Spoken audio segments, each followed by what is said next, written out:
നമസ്കാരം. ഏകദേശം 40 കോടി ജനങ്ങൾ പങ്കെടുക്കുന്ന ലോകത്തിലെ തന്നെ ഏറ്റവും വലിയ ഹൈന്ദവ സംഗമമായ മഹാകുംഭമേള കാണാൻ നമുക്ക് കേരളത്തിൽ നിന്ന് പോയാലോ?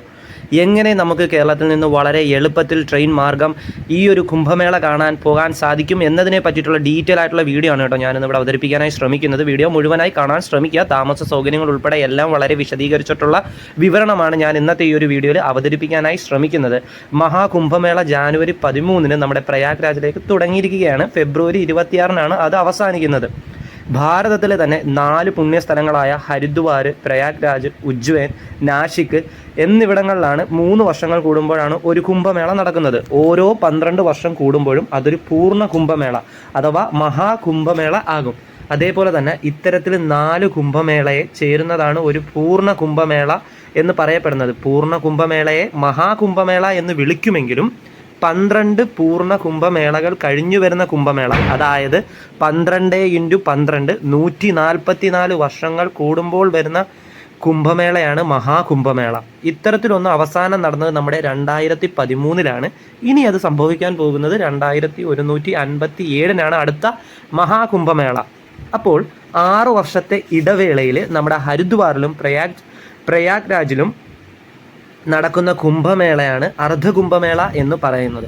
അപ്പോൾ നമുക്ക് ട്രെയിൻ മാർഗം ഈ ഒരു സ്ഥലത്തേക്ക് എങ്ങനെ എത്തിപ്പെടാം, ഈ ഒരു സമയത്ത് ഈ ഒരു കാലഘട്ടത്തിൽ എങ്ങനെ ട്രെയിൻ മാർഗം എളുപ്പത്തിൽ എത്തിച്ചേരാം, അവിടുത്തെ കാഴ്ചകളൊക്കെ കണ്ട് ചിലവ് ചുരുക്കിക്കൊണ്ട് എങ്ങനെ നമുക്ക് തിരികെ വരാം എന്നതിനെ പറ്റിയിട്ടുള്ള ഡീറ്റെയിൽ ആയിട്ടുള്ള വീഡിയോ ആണ്.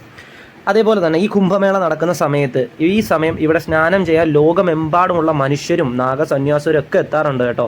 ഞാൻ നേരത്തെ പറഞ്ഞതുപോലെ ജാനുവരി 13 തൊട്ട് ഫെബ്രുവരി 26 ഇവിടെ അവസാനിക്കുന്നത്. അതിഭീകരമായ തിരക്കൊക്കെ ഒഴിവാക്കാൻ ആഗ്രഹിക്കുന്നവരാണ് നിങ്ങളെങ്കിൽ ഈ പറയുന്ന ദിവസങ്ങളിൽ പോകാതിരിക്കുന്നതാണ് വളരെ നല്ലത്. അത് ഞാനിപ്പോൾ ഈ ഒരു സ്ക്രീനിൽ കാണിച്ചു തരാം. ഈ സ്നാനം ചെയ്യാനായിട്ടുള്ള കാര്യമാണ് കേട്ടോ ഞാൻ പറഞ്ഞത്. അപ്പോൾ തിരക്ക് ഒരുപാട് ഇഷ്ടപ്പെടാത്തവർ, അതായത് അതിഭീകരമായ തിരക്കൊക്കെ ഒഴിവാക്കാൻ ആഗ്രഹിക്കുന്നവർ ഈ പറയുന്ന ദിവസങ്ങളിൽ പോവാതിരിക്കാൻ ശ്രദ്ധിക്കുക കേട്ടോ. അതേപോലെ തന്നെ കുംഭമേള കാണാൻ പോകുമ്പോൾ നമ്മുടെ കയ്യിൽ അത്യാവശ്യം വേണ്ട ഒരു ആപ്പുണ്ട്. നമ്മുടെ UP സർക്കാരിൻ്റെ ഒരു ആപ്പാണത്. മഹാകുംഭമേള 2025 എന്ന് പറയുന്ന ഒരു ആപ്പുണ്ട്. ആ ഒരു ആപ്പ് നമ്മൾ ഇൻസ്റ്റാൾ ചെയ്യണം കേട്ടോ. അതിൽ നമ്മുടെ കുംഭമേളയുടെ എല്ലാ ലൈവ് അപ്ഡേറ്റ്സും നമുക്ക് ലഭിക്കുന്നതാണ്. അവിടെ ഇപ്പോൾ എന്താണ് ഇന്നത്തെ പരിപാടി, ഇനി നടക്കാൻ പോകുന്നത് എന്താണ്, അങ്ങനെയുള്ള കാര്യങ്ങൾ, താമസ സൗകര്യങ്ങളെല്ലാം. പിന്നെ ഇത് പ്രയാഗ്രാജിലാണല്ലോ ഇപ്പോൾ നടക്കുന്നത്. അപ്പോൾ താമസ സൗകര്യത്തിൻ്റെ കാര്യം നമ്മൾ ആ ഒരു സ്ഥലത്തോട്ട് നോക്കിയേ വേണ്ട. നിങ്ങൾക്ക് ഈ UP സർക്കാരിൻ്റെ ആപ്പിൽ കയറി, അതും ഗവൺമെൻറ്റിൻ്റെ ആണ്, ഓരോ സ്ഥലങ്ങൾ നോക്കിക്കഴിഞ്ഞാൽ എക്സ്പെൻസീവ് എന്ന് പറഞ്ഞാൽ ഭയങ്കര ചിലവാണ്. ഭയങ്കര പൈസ എന്ന് പറഞ്ഞാൽ ഭയങ്കര പൈസ. സാധാരണക്കാർക്ക് ഒരിക്കലും താങ്ങാനാവാത്ത രീതിയിലാണ് താമസ സൗകര്യം, അതും ഗവൺമെൻറ്റിൻ്റെ. അപ്പോൾ ആ ഒരു ഭാഗത്തുള്ള പ്രൈവറ്റിൻ്റെ കാര്യമൊത്ത് നിങ്ങളൊന്ന് ആലോചിച്ച് നോക്കിയാൽ നമുക്ക് ചിന്തിക്കാൻ പോലും പറ്റത്തില്ല. ശരിക്കും പറഞ്ഞു കഴിഞ്ഞാൽ കേരളത്തിൽ നിന്ന് ഡയറക്റ്റ് നമുക്ക് പ്രയാഗ്രാജിലേക്ക് പോകാൻ ട്രെയിനുണ്ട്. പക്ഷെ നമ്മൾ പ്രയാഗ്രാജിലേക്ക് പോകുന്നില്ല, പകരം നമ്മൾ വാരണാസിയിലേക്ക് ഡയറക്റ്റ് പോകും. അവിടെ പല രീതിയിൽ പല ബഡ്ജറ്റിൽ നമ്മൾക്ക് താമസ സൗകര്യങ്ങൾ കിട്ടും. അഫോർഡബിൾ ആണ്. ഏതൊരു സാധാരണക്കാരനും താമസിക്കാനുള്ള സൗകര്യം അവിടെ ലഭിക്കും. അവിടുന്ന് നമ്മൾ വന്ദേ ഭാരത് പിടിച്ച് 1.5 മണിക്കൂർ കൊണ്ട് പ്രയാഗ്രാജിലേക്ക് എത്തും. ശേഷം അവിടെ ഒരു ദിവസം ഫുള്ള് കറങ്ങി നല്ലതുപോലെ കണ്ടതിന് ശേഷം അവിടുന്ന് പ്രയാഗ്രാജിൽ നിന്ന് നമ്മൾ തിരിച്ച് ഏതെങ്കിലും ട്രെയിൻ മാർഗം വാരണാസിയിലേക്കോ അല്ലെങ്കിൽ ബസ് മാർഗം വാരണാസിയിലേക്കോ നമ്മൾ വളരെ എളുപ്പത്തിൽ എത്തുന്നതാണ്. ഇതാണ് നമ്മുടെ പ്ലാൻ. നമ്മുടെ പ്ലാൻ കേരളത്തിൽ നിന്ന് ഡയറക്റ്റ് വാരണാസി പോകുന്നു, വാരണാസിയിൽ നിന്ന് പ്രയാഗ്രാജിലേക്ക് എത്തുന്നു, പിന്നെ അവിടുത്തെ കാഴ്ചകൾ കാണുന്നു. താമസ സൗകര്യമൊക്കെ വാരണാസിയിലാണ്. തിരിച്ചതുപോലെ തന്നെ വരുന്നു, നാട്ടിലോട്ട് വിടുന്നു. ഇതാണ് നമ്മുടെ പ്ലാൻ. ഇതാണ് ഏറ്റവും ചിലവ് ചുരുക്കിയ മാർഗ്ഗം കൂടി കേട്ടോ. ഞാൻ പറഞ്ഞ കണക്ക് UP സർക്കാരിൻ്റെ ആപ്പ് നിങ്ങൾ മസ്റ്റായിട്ട് ഇൻസ്റ്റാൾ ചെയ്യുക. എല്ലാ ലൈവ് അപ്ഡേറ്റ്സും അതിനകത്ത് കാണാം. അതുപോലെ തന്നെ അവിടെ താമസിക്കാനുള്ള സൗകര്യങ്ങൾ, നമ്മുടെ ഈ പറയുന്ന ഡോമിട്രി വരെ, നോർമൽ ഡോമിട്രി വരെ 12,500 രൂപയൊക്കെ കൊടുക്കണം. അത്രയും എക്സ്പെൻസീവാണ്. അതിലും നല്ലത് എന്തുകൊണ്ടും സാധാരണക്കാർക്കൊക്കെ എന്തുകൊണ്ടും നല്ലത് നമുക്ക് ചിലവ് ചുരുക്കി സുഖമായിട്ട് പോയിട്ട് വരാവുന്നേ ഉള്ളൂ കേട്ടോ. ഞാൻ ആ പറഞ്ഞ ഡേറ്റുകൾ നിങ്ങളൊന്ന് നോക്കിയിരുന്നാൽ മതി. ഭയങ്കര തിരക്കായിരിക്കും, അതിഭീകരമായ തിരക്കായിരിക്കും. ബാക്കിയുള്ള ദിവസങ്ങളൊക്കെ ഇങ്ങനെ ഞാൻ പറഞ്ഞ രീതിയിൽ പോയി കഴിഞ്ഞാൽ ഒരു ദിവസം ഫുള്ള് നിങ്ങൾക്കെല്ലാം അവിടെ നിന്ന് കറങ്ങി ഇതേ കണക്ക് തിരിച്ചു വരാം. അപ്പോൾ നമ്മൾ ഇന്ന് ഞാൻ പരിചയപ്പെടുത്തുന്ന 2 ട്രെയിനുകൾ മാത്രമേ ഉള്ളൂ. കേരളത്തിൽ നിന്ന് ഡയറക്റ്റ് വാരണാസിയിലേക്ക് നമുക്ക് പോകാൻ സാധിക്കുന്ന 2 ട്രെയിനുകൾ. ആ 2 ട്രെയിനുകളിൽ നമ്മൾ വാരണാസി ചെല്ലുന്നു. അവിടുത്തെ ടിക്കറ്റ് ചാർജും കാര്യങ്ങളൊക്കെ ഞാൻ നിങ്ങൾക്ക് പറഞ്ഞു തരുന്നു. വാരണാസിയിൽ നിന്ന് വന്ദേ ഭാരതിൽ നമ്മൾ പ്രയാഗ്രാജിലേക്ക് കുംഭമേള കാണാനായിട്ട് പോകുന്നു. അതും ടിക്കറ്റ് ചാർജും കാര്യങ്ങളൊക്കെ പറഞ്ഞു തരുന്നു. ഇത്രയാണ് ഞാൻ നിങ്ങൾക്ക് പറഞ്ഞു തരാൻ ഇന്നത്തെ ഈ ഒരു വീഡിയോയിൽ ഉദ്ദേശിക്കുന്നത്. ഇനി ഈ ഒരു വീഡിയോയിൽ എന്തെങ്കിലും സംശയമോ കാര്യങ്ങളോ ഉണ്ടെങ്കിൽ തീർച്ചയായും നിങ്ങൾ കമൻറ്റ് ബോക്സിൽ എന്നോട് ചോദിക്കാവുന്നതാണ് കേട്ടോ. ഫ്രണ്ട്സ്, ഇത് train number 226-69 Patna super fast express ആണ്. നിലവിൽ ഈ ഒരു ഒറ്റ ട്രെയിൻ മാത്രമേ നമുക്ക് കേരളത്തിൽ നിന്ന് ഡയറക്റ്റ് വാരണാസിയിലേക്ക് പോകാൻ സാധിക്കൂ എന്നുള്ളത് സത്യാവസ്ഥയാണ്. പിന്നെ എന്തുകൊണ്ട് ഞാൻ 2 ട്രെയിനുകൾ ഉണ്ടെന്ന് പറഞ്ഞു കഴിഞ്ഞാൽ, രണ്ടാമത്തെ ട്രെയിനുകളുടെ ഡീറ്റെയിൽസ് നിങ്ങൾക്ക് കേൾക്കുമ്പോൾ മനസ്സിലാവും കേരളത്തിലുള്ളവർക്ക് ആ ഒരു ട്രെയിൻ എത്രത്തോളം ഉപകാരപ്രദമാവുന്നു എന്നുള്ളത്. അപ്പോൾ ഈ ട്രെയിൻ മാത്രമേ നമുക്ക് ഡയറക്റ്റ് വാരണാസിയിലേക്ക് പോകാൻ സാധിക്കത്തുള്ളൂ.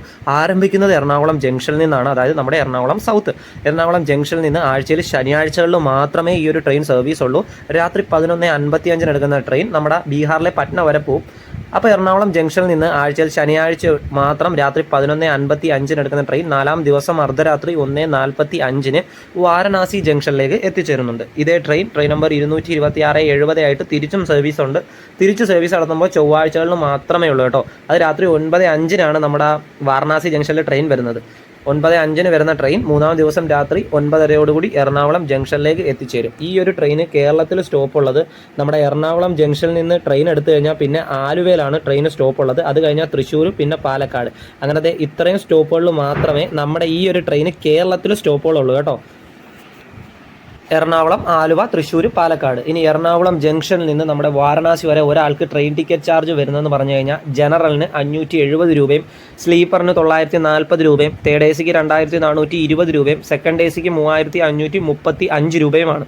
പിന്നെ ആലുവ ഞാൻ പറഞ്ഞല്ലോ, ആലുവയും ഈ എറണാകുളമായിട്ടുള്ള ടിക്കറ്റ് ചാർജ് വലിയ വ്യത്യാസമില്ല. വാരണാസി ജംഗ്ഷൻ വരെ എല്ലാം സെയിം ആണ്. പിന്നുള്ളത് നമ്മുടെ തൃശ്ശൂരാണ്. തൃശ്ശൂരിൽ നിന്ന് വാരണാസി ജംഗ്ഷൻ വരെ ഒരാൾക്ക് ജനറലിന് വരുന്നത് 555 രൂപയും, സ്ലീപ്പറിന് വരുന്നത് 920 രൂപയും, തേർഡ് എ സിക്ക് വരുന്നത് 2380 രൂപയും, സെക്കൻഡ് എ സിക്ക് വരുന്നത് 3465 രൂപയാണ്. ഇനി പാലക്കാട് ജംഗ്ഷൻ പറയുമ്പോൾ, പാലക്കാട് നിന്ന് നമ്മുടെ വാരണാസി വരെ ഒരാൾക്ക് ട്രെയിൻ ടിക്കറ്റ് ചാർജ് ജനറലിന് 550 രൂപയും, സ്ലീപ്പറിന് 910 രൂപയും, സെക്കൻഡ് എ സി അല്ല, തേർഡ് എ സിക്ക് 2355 രൂപയും, സെക്കൻഡ് എ സിക്ക് 3435 രൂപയാണ് കേട്ടോ. ഇത്രയേ ഉള്ളൂ ടിക്കറ്റ് ചാർജും കാര്യങ്ങളും ഒക്കെ. അപ്പോൾ ഈ ഒരു ട്രെയിനിൽ യാത്ര ചെയ്യുന്നവരൊക്കെ മിനിമം എ സി കമ്പാർട്ട്മെൻറ്റിൽ യാത്ര ചെയ്യാൻ ശ്രമിക്കുക. അറിയാമല്ലോ, നോർത്തിലേക്ക് പോകുന്ന ട്രെയിനാണ്. ഒരുപാട് കച്ചറകൾ നടക്കുന്ന ഒരു ട്രെയിനാണ് പട്ന സൂപ്പർ ഫാസ്റ്റ് എക്സ്പ്രസ്. സുരക്ഷയുടെ കാര്യം നമുക്ക് ഒരു ഉറപ്പും പറയാൻ പറ്റത്തില്ല. വൃത്തിയുടെ കാര്യം നമുക്ക് ഒരു ഉറപ്പും പറയാൻ പറ്റത്തില്ല. നിലവിൽ ഈ ഒരു ട്രെയിൻ മാത്രമേ നമുക്ക് വാരണാസിയിലേക്ക് പോകാൻ കേരളത്തിൽ നിന്ന് ഡയറക്റ്റ് ഉള്ളായതുകൊണ്ട് മാത്രം സഹിക്കാൻ വേണ്ടി മാത്രം തയ്യാറുള്ളവർ മാത്രം സ്ലീപ്പറിൽ യാത്ര ചെയ്യുക. ജനറലിൽ യാത്ര ചെയ്യാൻ പോകുന്നവരുടെ അടുത്ത് എനിക്കൊന്നും പറയാനില്ല. അത്രയേ ഉള്ളൂ. അപ്പോൾ എ സി എല്ലാവരും ഫാമിലിയൊക്കെ ആയിട്ട് പോകുന്നവർ തീർച്ചയായും എ സിയിലെ ഈ ഒരു ട്രെയിനിൽ യാത്ര ചെയ്യും. ഈവൻ സ്ലീപ്പറിൽ പോലും നമ്മൾ യാത്ര ചെയ്ത് കഴിഞ്ഞാൽ നമ്മളൊട്ടും സുരക്ഷിതമല്ല എന്ന് പറയാൻ. ഇതിനകത്ത് ഫുള്ള് നോർത്ത് ഈസ്റ്റിലോട്ട് അല്ലെങ്കിൽ നോർത്തിലോട്ട് പോകുന്ന നമ്മുടെ അതിഥി തൊഴിലാളികൾ ആൾക്കാരായിരിക്കും കൂടുതൽ, മനസ്സിലായില്ല. അപ്പം അവരുടെ കയ്യിലാണ് ഈ ട്രെയിൻ. ഇതിനകത്ത് TTO അവരൊന്നും ഒരു കുറ്റവും പറയത്തില്ല. എന്തിന് RPF പോലും ഇല്ല ഇതിനകത്തൊരു പോലീസുകാരെ പോലും നമുക്ക് കാണാൻ സാധിക്കില്ല എന്നുള്ളതാണ് സത്യാവസ്ഥ. അതുകൊണ്ട് മുൻകൂട്ടി റിസ്ക് എടുക്കാൻ ആരും നിൽക്കാതെ ഫാമിലിയൊക്കെ ആയിട്ട് പോകുന്നെങ്കിൽ എ സി വലിയ കുഴപ്പമൊന്നും ഇല്ലാതെ ബുദ്ധിമുട്ടൊന്നും ഇല്ലാതെ പോകാൻ സാധിക്കുന്നതാണ്. എ സിയിൽ പോവുക. ശേഷം നമ്മൾ എറണാകുളത്ത് നിന്ന് നമ്മൾ നേരെ വാരണാസി എത്തി. നമ്മളവിടെ പോയി സ്റ്റേയും കാര്യങ്ങളൊക്കെ സെറ്റ് ചെയ്തിട്ട് അടുത്ത പരിപാടി എന്ന് പറഞ്ഞാൽ നമ്മൾ വാരണാസിയിൽ നിന്ന് നേരെ വന്ദേ ഭാരതിൽ കയറി പ്രയാഗ്രാജിലേക്ക് പോകണം, നമ്മുടെ കുംഭമേള കാണാനായിട്ട്. അതെങ്ങനെയാണെന്ന് പറയട്ടെ. ട്രെയിൻ നമ്പർ 224-15 ന്യൂഡൽഹി വന്ദേ ഭാരത് ഉണ്ട്. ന്യൂഡൽഹിയിൽ നിന്ന് നമ്മളെ വാരണാസിയിലേക്ക് പോകാൻ വേണ്ടി മാത്രം സർവീസ് നടത്തുന്നൊരു വന്ദേ ഭാരതാണ്. ഇത് ചൊവ്വാഴ്ചയില്ല, ബാക്കി എല്ലാ ദിവസവും ഈ ഒരു വന്ദേ ഭാരത് ഉണ്ട് കേട്ടോ. ഇത് രാവിലെ 6 മണിക്ക് നമ്മുടെ വാരണാസി ജംഗ്ഷനിൽ എടുത്തു കഴിഞ്ഞാൽ 7:30 പ്രയാഗ്രാജ് ജംഗ്ഷനിലേക്ക് എത്തിച്ചേരും. 1.5 മണിക്കൂർ യാത്രയുള്ളൂ. പറപ്പനായിട്ടങ്ങ് ചെന്നെത്തും ഈ ട്രെയിൻ. ടിക്കറ്റ് ചാർജ് വരുന്നത് ചെയർക്കാരന് 485 രൂപയും മറ്റേ എക്സിക്യൂട്ടീവ് ചെയറിന് 930 രൂപയാണ് കേട്ടോ. ഇതേ ട്രെയിൻ തന്നെ ട്രെയിൻ നമ്പർ 224-16 ആയിട്ട് ചൊവ്വാഴ്ച ഒഴികെ ബാക്കി എല്ലാ ദിവസവും രാത്രി 9:15 പ്രയാഗ്രാജ് ജംഗ്ഷനിൽ എടുത്തു കഴിഞ്ഞാൽ രാത്രി 11:15 നമുക്ക് വാരണാസി ജംഗ്ഷനിലേക്ക് എത്തിച്ചേരാവുന്നതാണ്. തിരിച്ച് നിങ്ങൾ പ്രയാഗ്രാജിലേക്ക് വരാൻ നിങ്ങൾക്ക് ബസ് മാർഗം അല്ലെങ്കിൽ വന്ദേ ഭാരത് അല്ല, വേറെ ലോക്കൽ ട്രെയിനുകളൊക്കെ കിട്ടും കേട്ടോ. എങ്ങനെ വേണമെങ്കിലും നിങ്ങൾക്ക് വാരണാസിയിലേക്ക് എത്തിച്ചേരാം പ്രയാഗ്രാജ് വഴി. പിന്നെ തിരിച്ച് ഡൽഹി നാട്ടിലോട്ട്, അതായത് വാരണാസിയിൽ നിന്ന് തിരിച്ച് നമ്മുടെ കേരളത്തിലേക്ക് നിങ്ങൾക്ക് ഏത് ട്രെയിനാണോ അഫോർഡബിൾ. ഇനി ഡൽഹി വഴി വരുന്നവർക്ക് അങ്ങനെ വരാം, അല്ലാതെ നിങ്ങൾ ഓൺലൈൻ ബുക്ക് ചെയ്തിട്ടുണ്ടെങ്കിൽ ഡയറക്റ്റ് കേരളത്തിലേക്ക് വരുന്നെങ്കിൽ അങ്ങനെ വരാം. അപ്പോൾ ഇതൊന്ന് മനസ്സിൽ വെച്ചിരിക്കുക. ഇത്രയേ ഉള്ളൂ. ചിലവും കാര്യങ്ങളും ഒക്കെ നമ്മൾ ഡയറക്റ്റ് പ്രയാഗ്രാജിലേക്ക് ഈ പറയുന്ന പട്ന സൂപ്പർ ഫാസ്റ്റ് ഇല്ലേ, നിങ്ങൾക്കിപ്പോൾ പരിചയപ്പെടുത്തി തന്നില്ലേ ഡയറക്റ്റ് വാരണാസിയിലേക്ക് പോകാൻ സാധിക്കുന്ന ഈ ഒരു ട്രെയിനിൽ നമുക്ക് പ്രയാഗ്രാജ് ജംഗ്ഷൻ ആ ഒരു സ്റ്റേഷനിൽ പോയി ഇറങ്ങിയിട്ട് അവിടെ താമസ സൗകര്യങ്ങളും കാര്യങ്ങളൊക്കെ ചെയ്യാം. പക്ഷേ അത് ഭയങ്കര എക്സ്പെൻസീവാണ്. നമ്മൾ ചിന്തിക്കുന്നതിനും അപ്പുറം. ഞാൻ പറഞ്ഞില്ലേ, ആ UP സർക്കാരിൻ്റെ ആപ്പിലെടുത്ത് നോക്കുമ്പോൾ അറിയാം ഇന്ന സ്ഥലത്തിന് ഇത്രയും രൂപ നമ്മൾ താങ്ങത്തില്ലത്. അതുകൊണ്ട് മാത്രമാണ് ഞാൻ പറഞ്ഞത് നമുക്ക് ഏറ്റവും എളുപ്പം ഡയറക്റ്റ് നേരെ വാരണാസി പിടിക്കുക, വാരണാസിയിൽ സ്റ്റേ ചെയ്യുക, അവിടുന്ന് നേരെ നമ്മുടെ പ്രയാഗ്രാജിൽ പോയി നടന്ന് തിരിഞ്ഞ് കാര്യങ്ങളൊക്കെ കണ്ട് അതേ ദിവസം തന്നെ വൈകിട്ട് ബസ്സിലോ ട്രെയിൻ മാർഗമോ തിരിച്ച് വാരണാസി വരെ കിടന്നുറങ്ങുക, അടുത്ത വണ്ടിക്ക് നാട് പിടിക്കുക. ഇതാണ് നമ്മുടെ ലക്ഷ്യം. അപ്പോൾ ഇന്നത്തെ ഒരു ഇത്രയും കാര്യങ്ങൾ നിങ്ങൾക്ക് എല്ലാവർക്കും മനസ്സിലായെന്ന് ഞാൻ വിശ്വസിക്കുന്നു. പിന്നെ ഈ ട്രെയിൻ നിർത്തുന്ന ഫുൾ സ്റ്റേഷൻസും കാര്യങ്ങളൊന്നും പറയാത്ത എന്താണെന്ന് അറിയാമോ, ഓൾറെഡി ഈ ഒരു ട്രെയിനിൻ്റെ കംപ്ലീറ്റ് ഡീറ്റെയിൽസ് നമ്മൾ ചെയ്തിട്ടുണ്ട്. ഇൻ കേസ് ആർക്കെങ്കിലും എന്തെങ്കിലും സംശയമോ കാര്യങ്ങളോ ഉണ്ടെങ്കിൽ ഞാൻ ആ ഒരു വീഡിയോയുടെ ലിങ്ക്, അതായത് കേരളത്തിൽ നിന്ന് വാരണാസിയിലേക്ക് പോകാൻ സാധിക്കുന്ന ട്രെയിനുകളെ പറ്റിയിട്ടുള്ള നിർത്തുന്ന സ്റ്റേഷൻസ്, ടിക്കറ്റ് ചാർജ് ഉൾപ്പെടെ എല്ലാം കംപ്ലീറ്റ് ആയിട്ട് ചെയ്ത ഒരു വീഡിയോയുടെ ലിങ്ക്, ഇന്നത്തെ ഈ ഒരു വീഡിയോയുടെ ലിങ്ക് ഡിസ്ക്രിപ്ഷൻ ബോക്സിൻ്റെ കൂടെ ആ ഒരു ലിങ്ക് ഞാൻ കൊടുത്തിരിക്കാം കേട്ടോ. ഇനി ഞാൻ പരിചയപ്പെടുത്താൻ പോകുന്ന അടുത്ത ട്രെയിനാണ് കേരളത്തിൽ നിന്ന് കാശിയിലേക്ക് വേണ്ടി മാത്രം നമുക്ക് പോകാൻ സാധിക്കുന്ന രണ്ടാമത്തെ ട്രെയിൻ. അത് എങ്ങനെയാണ് കേരളത്തിൽ നിന്ന് ഉപകാരപ്രദമാവുന്നതെന്ന് ഞാൻ പറയാം. പക്ഷേ ശരിക്കും പറഞ്ഞു കഴിഞ്ഞാൽ അത് കൊല്ലത്തും തിരുവനന്തപുരത്തും ജില്ലക്കാർക്ക് മാത്രം ഉപകാരപ്രദമാവുന്നതാണ്. എന്തുകൊണ്ടും ഞാൻ നോക്കിയിട്ട് പറയുന്നത്. എന്നാലും അത്രയും ആൾക്കാർ തിരുവനന്തപുരം കൊല്ലം ഭാഗത്തുള്ളവർക്കൊക്കെ ഉപകാരപ്രദമാവുന്നെങ്കിൽ ആവട്ടെ എന്ന് കരുതിയിട്ടാണ് ഈ ഒരു ട്രെയിനിൻ്റെ ഡീറ്റെയിൽസും കൂടി പറഞ്ഞു പോകുന്നത്. ഫ്രണ്ട്സ്, ഇത് ട്രെയിൻ നമ്പർ 16367 കാശി തമിഴ് സംഗമം വീക്കിലി എക്സ്പ്രസ് ആണ്. ഈ ഒരു ട്രെയിൻ നമ്മുടെ തമിഴ്നാട്ടിലെ കന്യാകുമാരിയിൽ നിന്നാട്ടോ ആരംഭിക്കുന്നത്. ഇത് കാശിയിലേക്ക് വേണ്ടി മാത്രം സർവീസ് ഇടുന്ന ഒരു വീക്കിലി എക്സ്പ്രസ് ട്രെയിനാണ്. ആഴ്ചയിൽ വ്യാഴാഴ്ചകളിൽ മാത്രമേ ട്രെയിൻ സർവീസ് ഉള്ളൂ. കന്യാകുമാരിയിൽ നിന്ന് രാത്രി 8:30 എടുക്കുന്ന ട്രെയിൻ 3-ാം ദിവസം രാത്രി 11:30 നമ്മുടെ ബനാറസിലേക്ക് എത്തിച്ചേരുന്നതാണ്. ഈ ഒരു ട്രെയിന് സ്റ്റോപ്പുകൾ വരുന്നത് നമ്മുടെ നാഗർകോവിൽ ജംഗ്ഷനിലൊക്കെ സ്റ്റോപ്പുണ്ട്, തിരുനെൽവേലി ജംഗ്ഷനുണ്ട്, വിരുദനഗർ ജംഗ്ഷനുണ്ട്, മധുരൈ ജംഗ്ഷനുണ്ട്, Dindigul junction, Tiruchirappalli junction, Thanjavur junction, അങ്ങനെയാണ് പോകുന്നത്. അപ്പോൾ ഈ കന്യാകുമാരി നമ്മുടെ കൊല്ലം ജില്ലയിലും തിരുവനന്തപുരം ജില്ലയിലൊക്കെ വെച്ച് നോക്കുമ്പോൾ വളരെ അടുത്താണ്, നമുക്ക് പെട്ടെന്ന് എത്താൻ സാധിക്കും. ഇൻ കേസ് നാഗർകോവിൽ ജംഗ്ഷനിൽ സ്റ്റോപ്പ് ഉണ്ടായതുകൊണ്ടും വളരെ എളുപ്പത്തിൽ തന്നെ നമുക്ക് നാഗർകോവിൽ ജംഗ്ഷനിലേക്ക് പാസഞ്ചർ ട്രെയിനിൽ നിന്ന് കൊല്ലത്തുനിന്നും പോകാം, തിരുവനന്തപുരത്തു നിന്ന് പോകാം, പുനലൂരിൽ നിന്ന് പോകാം. അങ്ങനെയൊക്കെ പോയി നമുക്ക് നാഗർകോവിൽ ജംഗ്ഷനിൽ എത്തിപ്പെടാൻ സാധിക്കുന്നതാണ്.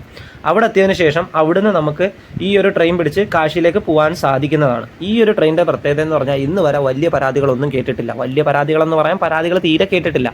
ജനറലാണെങ്കിലും സ്ലീപ്പറിലാണെങ്കിലും നല്ല യാത്രയാണ് കേട്ടോ. ഏത് കമ്പാർട്ട്മെൻ്റ് ആണെങ്കിലും ഏത് കോച്ചസ് ആണെങ്കിലും ഇതുവരെ ഈ ഒരു ട്രെയിനെ പറ്റിയിട്ട് ഒരു പരാതിയും കേട്ടിട്ടില്ല എന്നുള്ളതൊരു സത്യാവസ്ഥയാണ്. അപ്പോൾ മാക്സിമം ഈ ഒരു ട്രെയിനിൽ യാത്ര ചെയ്യാത്തവരൊക്കെ ഉണ്ടെങ്കിൽ കാശിയിലേക്ക് പോകാൻ ആഗ്രഹിക്കുന്നവരൊക്കെ ഈ ഒരു ട്രെയിൻ ഒന്ന് മസ്റ്റായിട്ട് ട്രൈ ചെയ്യണം കേട്ടോ. അപ്പോൾ ട്രെയിൻ ടിക്കറ്റ് ചാർജ് ആണെന്ന് പറഞ്ഞുതരാം. കന്യാകുമാരി എന്ന് തന്നെ പറയാം. നാഗർകോവിൽ ജംഗ്ഷനിൽ നിന്ന് കയറുന്നതിലും കുഴപ്പമില്ല, അതിൽ താഴെ ആയിരിക്കുമല്ലോ എന്തായാലും വില കുറയുന്നത്. അപ്പോൾ കന്യാകുമാരിയിൽ നിന്ന് നമ്മുടെ ബനാറസ് വരെ ഇതിന് ട്രെയിൻ ടിക്കറ്റ് ചാർജ് വരുന്നതെന്ന് പറഞ്ഞു കഴിഞ്ഞാൽ ഒരാൾക്ക് ജനറലിന് 540 രൂപയും സ്ലീപ്പറിന് 890 രൂപയും തേർഡ് എക്കണോമിക്ക് 2235 രൂപയും തേർഡ് എ സിക്ക് 2330 രൂപയും സെക്കൻഡ് എ സിക്ക് 3420 രൂപയും ഫസ്റ്റ് എ സിക്ക് 5855 രൂപയാണ്. കണ്ടല്ലോ ഫ്രണ്ട്സ്, ഇത്രയും കോച്ചസ് ഉണ്ട്. സ്ലീപ്പർ, എ സി തന്നെ, third economy, third A C, second A C, first A C ഉണ്ട്. നാലെണ്ണം ഉണ്ട്. അപ്പം ഇതിൻ്റെയൊക്കെ ഒരു പ്രൈസും കാര്യങ്ങളും ടിക്കറ്റ് ചാർജും കാര്യങ്ങളൊക്കെ നിങ്ങൾക്ക് മനസ്സിലായല്ലോ. അപ്പോൾ മാക്സിമം ഈ ഒരു ട്രെയിൻ എല്ലാവരും ഉപകാരപ്രദമാക്കാനായി ശ്രമിക്കുക കേട്ടോ. ശേഷം ഇതേ ട്രെയിൻ തന്നെ ആഴ്ചയിൽ ഞായറാഴ്ചകളിൽ മാത്രം തിരിച്ചും സർവീസ് ഉണ്ട്. ട്രെയിൻ നമ്പർ 16368 ആയിട്ട്. അത് ഞായറാഴ്ചകളിൽ വൈകുന്നേരം 4:20 ബനാറസിൽ നിന്ന് എടുത്തു കഴിഞ്ഞാൽ 3-ാം ദിവസം രാത്രി 9 മണിക്ക് കന്യാകുമാരിയിലേക്ക് എത്തുന്ന നമുക്ക് വേണമെങ്കിൽ കന്യാകുമാരിയിൽ ഒരു ദിവസം സ്റ്റേ അടിച്ചിട്ട് അടുത്ത ദിവസം രാവിലെ പാസഞ്ചർ ട്രെയിനിലോ മെമു ട്രെയിനിലോ ഏതിനകത്തെങ്കിലും കയറി, അല്ലെങ്കിൽ നമ്മുടെ KSR ബംഗളൂരു വണ്ടി കാണും അവിടുന്ന് പോകുന്നത്, കന്യാകുമാരി ബംഗളൂരു ഐലൻഡ് കാണും, പൂനെ വണ്ടി കാണും, ഏതെങ്കിലും കയറി നമുക്ക് തിരിച്ച് നാട്ടിലോട്ട് കേരളത്തിലേക്ക് വരാൻ സാധിക്കുന്നതാണ്. ഇതും വളരെ ചിലവ് കുറഞ്ഞ മാർഗ്ഗമാണ് കേട്ടോ. അപ്പോൾ പട്ന സൂപ്പർ ഫാസ്റ്റ് എക്സ്പ്രസ്സിൽ യാത്ര ചെയ്യുന്നവരൊക്കെ മാക്സിമം AC-യിൽ പോകാൻ ശ്രമിക്കുക.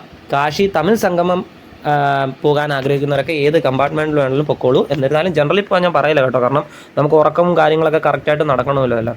ശേഷം നിങ്ങൾക്ക് എങ്ങനെയാണ് അവിടെ എത്തിയതിനു ശേഷം പ്രയാഗ്രാജിലേക്ക് എത്തിപ്പെടേണ്ട വന്ദേ ഭാരത് ട്രെയിനിൻ്റെ ഡീറ്റെയിൽസും ട്രെയിൻ നമ്പറും ടിക്കറ്റ് ചാർജും ഒക്കെ ഞാൻ പറഞ്ഞു തന്നിട്ടുണ്ട്. താമസ സൗകര്യം വാരണാസി തന്നെ എടുക്കുന്നതായിരിക്കും എന്തുകൊണ്ടും നല്ലത്.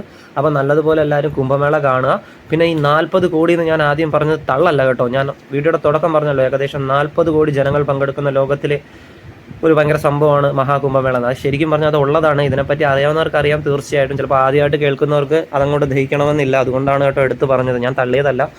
ഇത് അത്രയും സീരിയസ് ഒക്കെയുള്ള, അത്രയും സീരിയസ് എന്ന് പറയാനല്ല, ഇത്രയും വലിയൊരു ഹൈന്ദവ സംഗമം ലോകത്ത് തന്നെ വേറെ ഇല്ല എന്നുള്ളത് തന്നെ പറയാം. അപ്പോൾ അതാണ് അതിൻ്റെ ഒരു സത്യാവസ്ഥ. അപ്പോൾ ഈ ഒരു കുംഭമേള കണ്ടിട്ടുള്ളവർ, ജീവിതത്തിൽ എപ്പോഴെങ്കിലും കണ്ടിട്ടുള്ളവർ തീർച്ചയായും നമ്മുടെ ഈ ഒരു വീഡിയോയുടെ താഴെ കമൻറ്റായി രേഖപ്പെടുത്തുക. കുംഭമേളയ്ക്ക് ഇനി പോകാനായിട്ട്, ഇപ്പോൾ നടക്കുന്ന കുംഭമേളയ്ക്ക് പോകാൻ ആഗ്രഹമുള്ളവരും നിങ്ങളുടെ അഭിപ്രായങ്ങൾ കമൻറ്റായി രേഖപ്പെടുത്തുക. ഇനി നിങ്ങൾക്ക് ഡയറക്റ്റ് വാരണാസിയിലേക്ക് പോകാൻ ട്രെയിനുകൾ കിട്ടിയില്ലെങ്കിൽ നിങ്ങൾക്ക് വേറെ മാർഗ്ഗം എന്ന് പറഞ്ഞാൽ ന്യൂഡൽഹി പിടിക്കുക. ന്യൂഡൽഹിയിൽ നിന്ന് പിന്നെ വാരണാസി. അത് തന്നെയാണ്. കേരളത്തിൽ നിന്ന് ഡൽഹിയിലേക്ക് പോകാൻ സാധിക്കുന്ന എല്ലാ ട്രെയിനുകളെ പറ്റിയിട്ടുള്ള വീഡിയോസും നമ്മളെ യൂട്യൂബ് ചാനലിൽ ഞാൻ ചെയ്തിട്ടുണ്ട് കേട്ടോ. എല്ലാ ജില്ലയിലുള്ളവർക്കും തീർച്ചയായും ഉപകാരപ്രദമാവുന്ന രീതിയിൽ, ഇൻ കേസ് മലബാർ ഭാഗത്തുള്ളവർക്കാണെങ്കിലും നമ്മളെ ഇപ്പുറത്തുള്ളവർക്കാണെങ്കിലും എല്ലാവർക്കും ഉപകാരപ്രദമാവുന്ന വീഡിയോസാണ് ഞാൻ ചെയ്തിട്ടുള്ളത്. അപ്പം വേണമെങ്കിൽ അങ്ങനെയും പോകാം, ഡൽഹി വഴിയും നിങ്ങൾക്ക് പോകാം. പിന്നെ നമുക്ക് ടിക്കറ്റ് കിട്ടുന്നതിനാണ് ഒരു പ്രശ്നം. അതാണ് ഏറ്റവും തൽക്കാലമൊക്കെ പിന്നെയും കിട്ടും കേട്ടോ. ബാക്കി നോക്കുക നിങ്ങൾ കാര്യങ്ങളൊക്കെ എങ്ങനെയാണെന്നൊക്കെ ഉള്ളത്. ഒരിക്കലും പട്ന സൂപ്പർ ഫാസ്റ്റ് എക്സ്പ്രസ്സിൽ പ്രത്യേകിച്ച് ഫാമിലി ആയിട്ട് പോകുന്നവർ സ്ലീപ്പറിൽ പോലും ഞാൻ യാത്ര ചെയ്യാൻ ഒരിക്കലും നിർബന്ധിക്കില്ല കേട്ടോ. അതെപ്പോഴും മനസ്സിൽ വെക്കണം. ഒട്ടും സുരക്ഷയില്ലാത്തൊരു ട്രെയിനാണ് പട്ന സൂപ്പർ ഫാസ്റ്റ് എക്സ്പ്രസ്. സ്ലീപ്പറിലൊക്കെ പിന്നെ അവന്മാരെ കയ്യിലായിരിക്കും കേട്ടോ ട്രെയിൻ ഫുള്ള് കംപ്ലീറ്റ്. വേറെ ആരും ഒന്നും പറയാൻ പറ്റില്ല. ടി ടി ഒക്കെ വന്ന് നോക്കിയിരുന്ന് പോത്തേ ഉള്ളൂ. ടി ടിയെ തിരക്കി പിടിച്ചു കഴിഞ്ഞാൽ ടി ടി എവിടെയെങ്കിലും ഒളിച്ചിരിക്കത്തേ ഉള്ളൂ. കാരണം അദ്ദേഹത്തിന് കുറ്റം പറയാൻ പറ്റത്തില്ല കേട്ടോ. അദ്ദേഹത്തിന് പേടിയായിരിക്കും. കാരണം ഓരോ അനുഭവങ്ങൾ ഈ പട്ന സൂപ്പർ ഫാസ്റ്റ് എക്സ്പ്രസ്സിലാണ് ടി ടിയെ തള്ളിയിട്ട് പോകുന്നത് കേട്ടോ. അങ്ങനത്തെ കുറേ കാര്യങ്ങൾ ഞാൻ പേടിപ്പിക്കുകയല്ല, ഉള്ള കാര്യം പറയാം. ചിലർ വിചാരിക്കും കുംഭമേള എങ്ങനെയും കണ്ടാൽ മതി, എങ്ങനെയും കയറി പോകാം, റിസ്ക് എടുത്ത് പോകാമെന്നൊക്കെ പറയാം. എന്തും സംഭവിക്കും എന്നുള്ള രീതിയിലാണ് ട്രെയിൻ. നമ്മുടെ വിവേക് എക്സ്പ്രസിൻ്റെ ഒരു അനിയനായിട്ട് വരും ഈ ഒരു ട്രെയിൻ. അപ്പോൾ ഈ ഒരു പട്ന സൂപ്പർ ഫാസ്റ്റ് എക്സ്പ്രസ്സിൽ യാത്ര ചെയ്യുന്നവരൊക്കെ ഒന്ന് ശ്രദ്ധിക്കുക. അപ്പം ഈ കാര്യങ്ങൾ ഏകദേശം ഒരു രൂപമൊക്കെ പിടികിട്ടിയല്ലോ. അപ്പോൾ കുംഭമേള കാണാൻ പോകുന്ന ഒരു ആപ്പ് UP ഞാൻ വീണ്ടും പറയുന്നത് നിങ്ങൾക്ക് കൺഫ്യൂഷൻ വരാതിരിക്കാനാട്ടോ. UP സർക്കാരിൻ്റെ ഒരു ആപ്പ് ഉണ്ട്, മഹാകുംഭമേള 2025 എന്ന് പറഞ്ഞ ഒരു ആപ്പുണ്ട്. ആപ്പ് ഇൻസ്റ്റാൾ ചെയ്യാൻ സാധിക്കും നിങ്ങൾക്ക് ഫോണിൽ.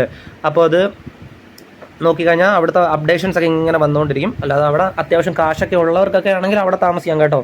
അങ്ങനത്തുള്ള കാര്യങ്ങളൊക്കെ അങ്ങനെ ചെയ്യാം. അപ്പോൾ വളരെ എളുപ്പത്തിൽ നമുക്ക് കുംഭമേള കണ്ടു പോകാൻ സാധിക്കും.